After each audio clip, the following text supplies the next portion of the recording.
के खूबसूरत और अलकादिर नाम में आप सबकी सलामती हो। मेरा नाम मुबशर बिशारत गिल है और मेरा ताल्लुक़ द ट्रुथ इंस्टीट्यूट के साथ है। और मैं आज बुज़ुर्ग यूसुफ़ के बारे में आपको बताने लगा हूँ कि बुज़ुर्ग यूसुफ़ किस तरह एक खुदा भाइयों की नफ़रत के बावजूद, भाइयों के हसद के बावजूद किस तरह एक मुल्क का हुक्मरान बन गया।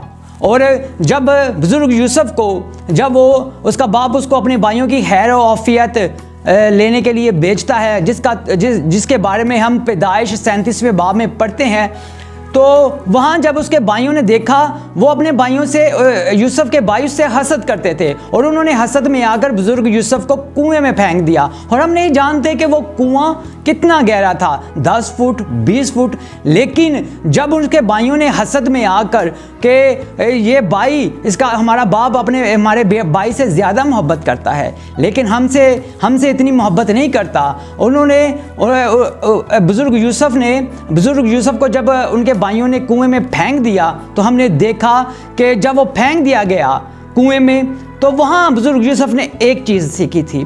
वो चीज़ क्या थी? वो चीज़ ये थी कि हम ना मैंने मदद के लिए दाएं देखना है, ना मैंने मदद के लिए बाएं देखना है, ना मैंने मदद के लिए नीचे देखना है।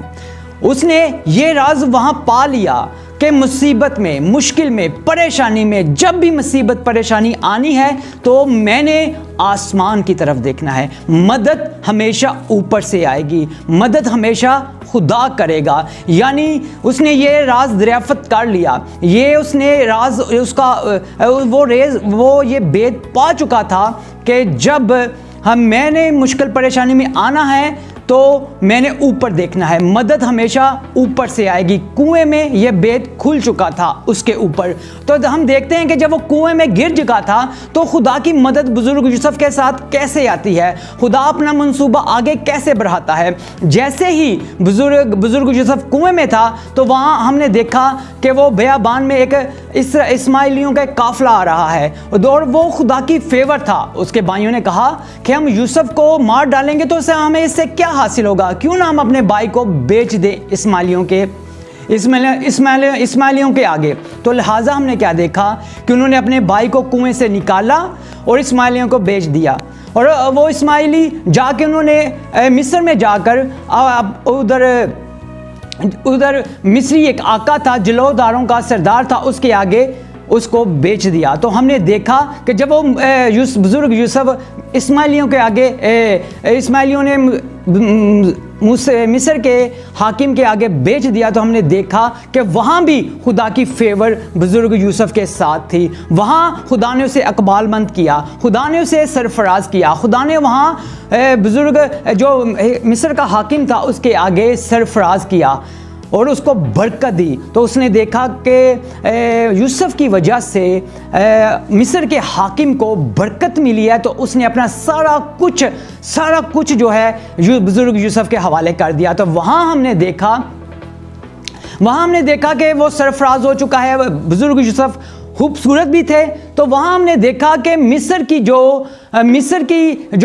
का हाकिम था, उसकी बीवी की नज़र जब बुज़ुर्ग यूसुफ़ पर पड़ती है तो वो उसने चाहा कि मैं उसने उसके साथ दस्त दराज़ी करने की कोशिश की। उसके साथ दस्त दराज़ी जब करने की कोशिश की तो उसने क्या किया, उसने अप्रोच किया, उसने उसको कहा कि तू मेरे साथ तल्लुक़ बांधने की कोशिश की। मिस्र का जो हाकिम था, मिस्र के हाकिम की बीवी ने बुज़ुर्ग यूसुफ़ के साथ, लेकिन वहाँ भी उसने अपने आप को पाक रखा, अपने खुदा का डर और खौफ अपनी ज़िंदगी में रखा। और वहाँ भी जब खुदा का डर और खौफ बुज़ुर्ग यूसुफ़ के साथ था तो वहाँ हमने देखा कि खुदा ने वहाँ भी जब वो जेल में चला जाता है बुज़ुर्ग यूसुफ़, उस पर इल्ज़ाम लगता है, तो वहाँ भी जेल के दरोगा ने उस पर रहम किया, उस पर तरस किया और खुदा की फेवर जो है वहाँ भी उसके साथ थी।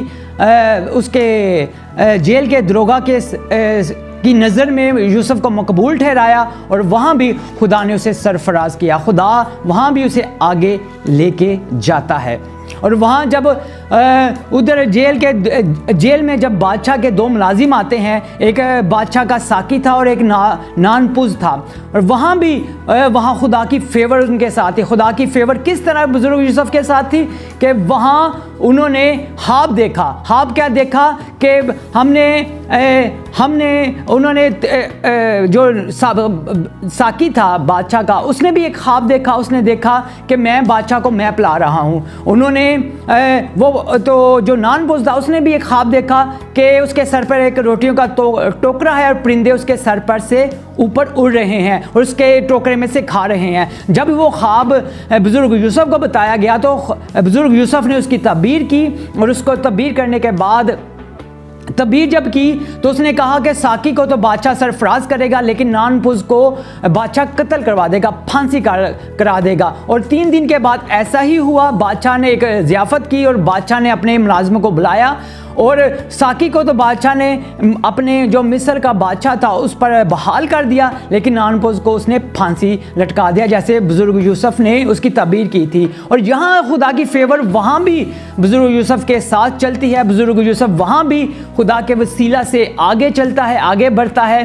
कि बुजुर्ग यूसुफ ने कैसे जब फ़िरौन ने एक ख्वाब देखा, ख्वाब जब देखा तो उसने देखा ख्वाब में देखा तो उसके ख्वाब ने उसको परेशान किया। वो उसकी तबीर करना चाहता था। उसने मिस्र के तमाम नजूमियों को, तमाम जादूगरों को इकट्ठा किया, दानिश्वर को इकट्ठा किया कि मुझे इस ख्वाब की तबीर बताओ जो मैंने ख्वाब देखा है। और कोई भी मिस्र में ऐसा ना था कि उस ख्वाब की तबीर बता सके। और वहाँ जब बादशाह का साकी था तो वो उसको याद आता है कि मेरी ख़ताएँ आज मुझको याद आईं, कि मैंने कि वो बताता है कि जब मैं बादशाह ने मुझे जेल में डाल दिया तो वहाँ मैंने एक शख्स था जो इब्रानी था, उसने मुझे मेरे ख्वाब की तबीर बताई। तो लिहाजा बादशाह को मैं कहता हूँ कि उस यूसुफ को बुलाया जाए ताकि वो बादशाह के ख्वाब की तबीर बताए। और ये खुदा की फेवर थी, ये खुदा का फजल था बुजुर्ग यूसुफ के साथ कि खुदा किस तरह उसको पहले मदियानी काफले के वसीला से फेवर देता है, फिर खुदा उसको जेल में उस पर जेल के दरोगा की नज़र में मकबूल ठहराता है, अपनी फेवर देता है। और फिर ये बादशाह के मुलाजिम की नज़र में खुदा फेवर देता है और बादशाह तक उसके सामने पेश करता है। और बादशाह को जब वो बुज़ुर्ग यूसुफ ख्वाब की तबीर बताता है तो उसको सारा इंतज़ाम बताता है कि खुदा क्या करने को है, खुदा कैसे 7 सालों में तो कहत देगा, लेकिन 7 सालों में 7 साल कहत के होंगे और 7 साल जो है अफजूनी के होंगे, बाकसरत जो है फसल होगी। और लिहाजा हमें उन 7 सालों में अपने लिए ख़जाना जमा करना है ताकि हम कहत के दिन 7 साल जो है गुजार सकें। और बादशाह उसको अपना वज़ीर आज़म मुकर्रर करता है, उसको कहता है कि जो कुछ खुदा ने तुझे बताया है तू कर। और ये एक इसमें हमारे लिए मैसेज ये है कि हमें खुदा अगर कोई ख्वाब देता है, खुदा का वो मंसूबा था बुज़ुर्ग यूसुफ के लिए, इस पूरे इसराइल के लिए खुदा का मंसूबा था, लेकिन बुज़ुर्ग यूसुफ का वो ख्वाब था। हमारी ज़िंदगियों में भी हम बहुत सारे ख्वाब देखते हैं, बहुत सारे मंसूबे बनाते हैं और हमें ख्वाब रातों रात नहीं बन जाता। हमने देखा कि बुज़ुर्ग यूसुफ को हमने देखा कि किस तरह उसने 7 साल, किस तरह उसने 10 साल जेल में रहा, 2 साल यानी 10 साल जेल में रहने के बावजूद जिस पर जेल उसने वो काटी जिस पर उस पर इल्ज़ाम ही ना था, जिसके लिए उसने कोई जुर्म ही नहीं किया था, लेकिन फिर भी वो जेल चला गया। लेकिन वहाँ भी उसने खुदा का खौफ अपनी ज़िंदगी में रखा, खुदा वहाँ भी उसके साथ था, खुदा ने जेल में भी उसे मकबूल ठहराया और बाद में मिस्र का हुक्मरान बना दिया, मिस्र का वज़ीर आज़म बना दिया। और यही एक मंसूबा है कि हमें अपनी मुश्किलातों में खुदा की फेवर को हासिल करना है, खुदा के खौफ में ज़िंदगी गुजारनी है। ये नहीं कि हम अपनी मर्ज़ी की ज़िंदगी गुजारें और ये कहें कि खुदा के मंसूबे भी हमारी ज़िंदगी में पूरे हों। हमें रास्तबाजी की ज़िंदगी गुजारनी है, हमें जो है खुदा के डर और खौफ में ज़िंदगी गुजारनी है, हमें खुदा की फरमाबरदारी में ज़िंदगी गुजारनी है। तब ही हम खुदा की नज़र में मकबूल होंगे, तब ही हम खुदा के मकबूल बेटे और बेटियां बन सकेंगे। जैसे मैंने पहले कहा कि बुजुर्ग यूसुफ जब कुएं में डाल दिया गया तो वहाँ उसने एक चीज़ सीखी, वहाँ उसने एक राज पा लिया कि मदद ऊपर से आनी है। मुश्किलातों में, परेशानियों में मदद हमेशा ऊपर से आनी है। और यही हमारी ज़िंदगी की जो है अप्रोच होनी चाहिए कि जब भी हमारी ज़िंदगी में कोई दुख, मुसीबत, परेशानी आए तो हमें ये ही सोचना है, यही अप्रोच रखनी है, यही हमारा रवैया होना चाहिए कि हम खुदा के साथ लिंक हों, हम खुदा को पुकारें कि खुदावन मेरी ज़िंदगी में मुश्किल परेशानी है और तू मेरी ज़िंदगी की इस मुश्किल परेशानी को दूर कर। और लिहाजा खुदा के फजल को हमें जांचना है, खुदा के फेवर को जांचना है कि खुदावन तू मेरी ज़िंदगी पर फजल कर, मेरी ज़िंदगी पर करम कर, ताकि खुदा का फजल, खुदा की फेवर के वसीला से हम अपनी ज़िंदगी को बहाल करने वाले बन सके, खुदा की सरफराजी और कमालमंदी को हासिल करने वाले बन सके। बुजुर्ग यूसुफ का 37 बाब 39, 40 ये सारे जो पैदाइश के अबवाब हैं हमें बुजुर्ग यूसुफ के साथ खुदा की फेवर को बताते हैं कि खुदा की फेवर किस तरह बुजुर्ग यूसुफ के साथ है और हमारी फेवर खुदा के दाहिनी तरफ बैठी हुई है खुदावंद यीशु मसीह की सूरत में कि खुदावंद हमारे लिए फेवर है, वो खुदा की फेवर है हमारे लिए। यीशु मसीह का फजल, उसकी फेवर जो है हमारी ज़िंदगी पर है। लिहाजा ऊपर भी हमारे लिए फेवर है और ज़मीन पर भी जब हम खुदा के डर और खौफ में ज़िंदगी गुजारते हैं तो खुदा की फेवर हमारे आगे आगे चलती है। आज के कलाम के वसीला से खुदा आपको और मुझको बरकत दे। आमीन।